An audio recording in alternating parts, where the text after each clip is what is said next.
Hello everyone, welcome to GHL India. This is Rajkumar here, one of the co-founder of the company. I am happy to see you once again in sharing the financial knowledge about investments. How we prioritize to have a healthy food to have a physical health. Have you ever considered to have a wise investment decision to have a financial health? If you are looking for a right investment opportunity, you are at the place where you need to be. Now let us have a glance of the wholesale trading business of GHL India. GHL India identify and finalize a wholesale trader in fruits and vegetables who has at least minimum 10 customer base and supplying it to the institution like universities and hospitals. Instead of funding their business expansion, GHL India will act as a sole selling agent by procuring and supplying the required fruits and vegetables to the wholesale traders.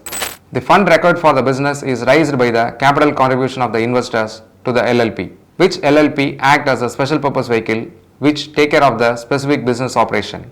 The investors to the LLP will become the simple partners to the LLP. The strategy of GHL India is to ensure a profit of 2.5% to 3% every month by selecting proper supplier of these vegetables and fruits to the wholesale traders. GHL India is currently operating in Tamil Nadu and Pondicherry region in this wholesale trading business and providing avenues to our investors. Participate in these investment opportunities and take a step forward to have a secure financial future. Stay tuned with us for further investment updates. Thank you.